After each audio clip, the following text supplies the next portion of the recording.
स्पष्ट बहुमत की सरकार बनाने जा रही है, मोहनलाल बडोली ने कहा है। बड़ी जानकारी आपको दे दें, प्रदेश अध्यक्ष मोहनलाल बडोली को आप सुन रहे थे जब उन्होंने कहा कि भारतीय जनता पार्टी की सरकार फिर से बनने जा रही है। इसके साथ ही शॉर्टलिस्ट हुए नामों को लेकर उन्होंने जानकारी दी कि हालांकि अभी कोई नाम फाइनल नहीं हुआ है, नाम जो है अभी सिर्फ शॉर्टलिस्ट हुए हैं।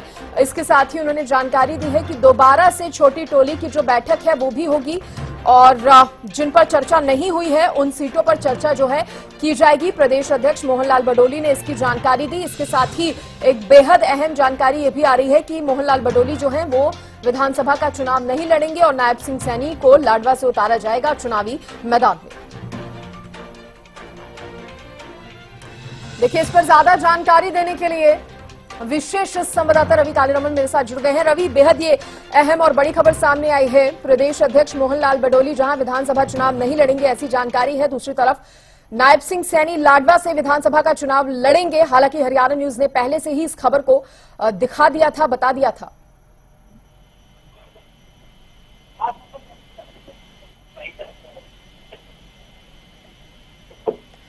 रवि, आवाज आपकी नहीं मिल पा रही है, दोबारा से संपर्क साधने की कोशिश होगी। तो बड़ी जानकारी देखिए, मोहनलाल बडोली को आपने सुना, उन्होंने कहा कि नाम अभी कोई भी नाम फाइनल नहीं हुए हैं, बस शॉर्टलिस्ट हुए हैं और जल्द ही पहली लिस्ट जारी कर देगी भारतीय जनता पार्टी। लेकिन उससे पहले बैठक अभी और होगी, चर्चा अभी और की जाएगी। इसके साथ ही उन्होंने कहा कि छोटी टोली की भी एक और बैठक होनी है, क्योंकि जिन नामों पर चर्चा अभी नहीं हुई है उन सीटों पर एक बार फिर से कहा जा सकता है चर्चा की जानी है। जिसको मौका मिलेगा वो लड़ेगा चुनाव, बडोली ने कहा। रवि एक बार फिर से मेरे साथ जुड़ गए हैं। रवि, क्या जानकारी, जिस तरह से बताया जा रहा है कि लाडवा से ही सीएम नायब सिंह सैनी जो है चुनाव लड़ेंगे, हरियाणा न्यूज ने भी पहले इस खबर को दिखाया था जब कई नाम जो थे वो इस रेस में थे। नाम से मेरा मतलब है कि कुछ विधानसभा के क्षेत्र जब इस रेस में थे तो उसमें एक नाम लाडवा का भी था। दूसरी तरफ बताया जा रहा है कि मोहनलाल बडोली जो है वो विधानसभा चुनाव नहीं लड़ेंगे।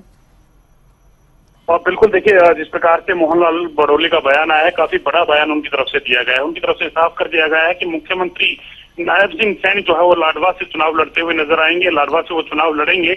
हरियाणा न्यूज की खबर पर मोहर लगने का काम हुआ है। हरियाणा न्यूज शुरू से ही दिखा रहा था, शुरू से ही बता रहा था कि मुख्यमंत्री नायब सिंह सैनी जो है वो लाडवा से चुनाव लड़ सकते हैं और उसी पर का बयान देते हुए यहाँ प्रदेश अध्यक्ष मोहनलाल बडोली नजर आए। और उनकी तरफ से एक और बड़ा बयान यहाँ दिया गया है कि प्रदेश अध्यक्ष होने के नाते वो 90 की 90 विधानसभा सीटों को पर चुनाव जो है वो लड़ाएंगे और खुद विधानसभा चुनाव वो लड़ते हुए इस बार नजर नहीं आएंगे, वो चुनाव नहीं लड़ने जा रही। इसके साथ साथ सीटों को लेकर जो डिस्कशन कल केंद्रीय चुनाव समिति की बैठक में हुआ था, उसकी जो सूची है उसमें 1 से 2 दिन और लग सकते हैं। इस प्रकार की बात क्या नायब सिंह सैनी करते हुए नजर आए हैं। देखना होगा सूची कब जारी होती है। एक और बैठक करने की बात वो कह रहे हैं कि छोटी टोली की एक बैठक और होगी जिसमें तमाम जो उम्मीदवार बचे हुए उम्मीदवार हैं उनको लेकर उनके नामों को लेकर उस बैठक में चर्चा की जाएगी। तो एक बड़ा बयान मोहनलाल बडोली की तरफ से अभी आया है। जी अब रवि देखिए, लाडवा से नायब सिंह सैनी चुनाव लड़ेंगे तो ये बेहद अहम और महत्वपूर्ण फैसला जो है वो हो जाता है, क्योंकि जब खुद केंद्रीय गृह मंत्री अमित शाह ने इस बात की जानकारी दी थी, इस बात की एक तरफ से घोषणा उन्होंने की थी कि नायब सिंह सैनी के फेस पर ही जो चुनाव है वो विधानसभा का लड़ा जाएगा, तो इस बात की चर्चाएं और ज्यादा जोर उन्होंने पकड़ लिया था कि कहां से चुनाव जो है नायब सिंह सैनी लड़ेंगे, क्योंकि एक बहुत महत्वपूर्ण सीट वो बन जाती है। और बिल्कुल देखिए, फेस सीट सबसे जो है वो नायब सिंह सैनी के लिए लाडवा सीट बताई गई थी और उसी पर कहीं ना कहीं मंथन किया जा रहा था। उसके साथ साथ करनाल और नारायणगढ़ सीट लेकर भी कहीं ना कहीं उनका नाम चर्चाओं में था। अब प्रदेश अध्यक्ष की तरफ से साफ कर दिया गया है कि मुख्यमंत्री जो है वो लाडवा सीट से चुनाव लड़ते हुए नजर आएंगे। हरियाणा न्यूज भी लगातार ये बता रहा था कि सोशल इंजीनियरिंग के माध्यम से या फिर अन्य जो तमाम जो चीजें हैं तो वो कहीं ना कहीं नारायणगढ़ सीट और करनाल सीट को छोड़ करके लाडवा की जो सीट है उस पर चुनाव लड़ सकते हैं। सोशल इंजीनियरिंग जो बीजेपी की तरफ से की गई, जो संघ की तरफ से की गई, उसमें कहीं ना कहीं सबसे सेफेस्ट सीट मुख्यमंत्री के तौर पर लाडवा सीट मानी गई है। अब कहीं ना कहीं मुख्यमंत्री नायब सिंह सैनी जो है लाडवा सीट चुनाव लड़ते हुए नजर आएंगे। हरियाणा न्यूज की खबर पर मोहर लगी है। हरियाणा न्यूज पिछले 3 से 4 दिन पहले ये तमाम दर्शकों को दिखा चुका था, बता चुका था कि मुख्यमंत्री कहां से चुनाव लड़ेंगे। हालांकि सूत्रों के हवाले से जो खबरें थी वो मिल पा रही थी। अब इस खबर की पुष्टि जो है वो हो चुकी है। कहीं ना कहीं मुख्यमंत्री लाडवा सीट से अब चुनाव लड़ते हुए नजर आएंगे। रवि, ये भी बताइए, मोहनलाल बडोली, जैसा कि मैंने पहले भी सवाल किया, वो विधानसभा का चुनाव नहीं लड़ेंगे। इस पर उनकी क्या रिएक्शन या क्या प्रतिक्रिया थी? हालांकि वो ये जरूर कहते नजर आए कि पार्टी जिसको टिकट देगी वो खुशी से चुनाव लड़ेगा। बिल्कुल, देखिए तमाम सांसदों को लेकर ये सवाल पूछा गया था कि तमाम सांसदों का भी नाम जो है वो कहीं ना कहीं आ रहा है कि वो भी चुनाव लड़ सकते हैं। तो उनकी तरफ से साफ कर दिया गया कि केंद्रीय नेतृत्व जो चाहेगा, केंद्रीय चुनाव समिति की बैठक में जो तय होगा वो तमाम जो लोग हैं वो चुनाव लड़ते हुए नजर आएंगे। उन तमाम लोगों को चुनाव लड़ना होगा। अब चूंकि खुद उनकी तरफ से जो है वो मना कर दिया गया है कि वो चुनाव नहीं लड़ेंगे। उनका कहना यह है कि 90 की 90 सीटों पर वो पार्टी के लिए प्रचार करते हुए नजर आएंगे, पार्टी को मजबूत करते हुए नजर आएंगे। और वो अगर खुद चुनाव लड़ते तो वो कहीं ना कहीं व्यस्त ज्यादा अपनी सीट को लेकर हो जाते। तो अब 90 की 90 विधानसभा क्षेत्रों पर प्रचार प्रदेश अध्यक्ष मोहनलाल बडोली करते हुए नजर आएंगे। पार्टी को मजबूती देने का काम करेंगे, जो कि बेहद एक महत्वपूर्ण काम है, ये खुद मोहनलाल बडोली जो है वो मान रहे हैं। इसके साथ ही जिस तरह रवि उन्होंने खुद जानकारी दी कि अभी बैठक और होगी, छोटी टोली की बैठक फिर से होगी, इसका भी उन्होंने जिक्र किया।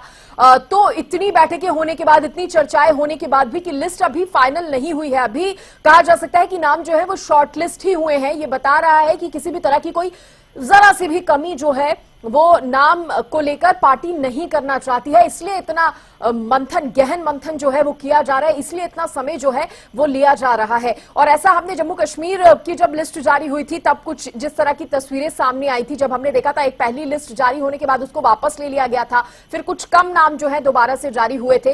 तो ऐसा कुछ भी पार्टी नहीं करना चाहती है कि लिस्ट जारी करके उसको वापस ले, बहुत सोच समझ कर ही लिस्ट जारी करना चाहती है। बिल्कुल, देखिए तमाम चीजें हैं और 90 के 90 विधानसभा क्षेत्रों को लेकर चर्चा जरूर की गई है। और इसके साथ साथ 55 नामों को लेकर सहमति जो है वो बन चुकी है। यानी कि बची हुई 35 सीटों को लेकर कहीं ना कहीं दोबारा से मीटिंग होगी, छोटी टोली की मीटिंग होने वाली है। केंद्रीय चुनाव समिति की बैठक जो है वो उसके आसार जो है होने के नहीं लगते। और अब जो फैसला 35 सीटों को लेकर करना है वो प्रदेश अध्यक्ष उस बैठक में तो मौजूद रहेंगे। इसके साथ ही सीनियर लीडर्स की अगर बात की जाए तो उसमें जो है केंद्रीय गृह मंत्री अमित शाह उसमें मौजूद रहेंगे। बीजेपी के चीफ जो है जेपी नड्डा उस बैठक में रहेंगे। हरियाणा के पूर्व मुख्यमंत्री और केंद्रीय मंत्री मनोहर लाल उस बैठक में मौजूद रहेंगे। केंद्रीय मंत्री धर्मेंद्र प्रधान जो चुनाव प्रभारी हैं वो उस बैठक में मौजूद रहेंगे। सह चुनाव प्रभारी विप्लव देव उस बैठक में मौजूद रहेंगे। सतीश पुनिया जो संगठन के मंत्री हैं, जो प्रभारी हैं हरियाणा के, वो इस बैठक में मौजूद रहेंगे। तमाम जो नाम हैं, तमाम जो दिग्गज हैं वो कहीं ना कहीं उस बैठक में मौजूद रहेंगे और इस बैठक में बचे हुए नामों को लेकर चर्चा की जाएगी। और जो आने वाला 1 से 2 दिन का जो समय बताया गया है उस समय के अंदर प्रदेश अध्यक्ष ने कहा है कि सूची जो है वो जारी हो सकती है। यानी कि आज सूची जारी नहीं होगी, 1 से 2 दिन का सूची जारी में होने में समय लग सकता है। समय अभी और लग सकता है, चर्चा अभी भी हो रही है। चलिए, बहुत शुक्रिया आपका तमाम जानकारी देने के लिए, धन्यवाद। तो देखिए, भारतीय जनता पार्टी की बैठकों का दौर जारी है और जल्द ही अब उम्मीद की जा रही है कि अभी हालांकि 1-2 दिन और लगेंगे, समय कुछ और लगेगा और फिर उसके बाद जो लिस्ट है वो जारी हो जाएगी।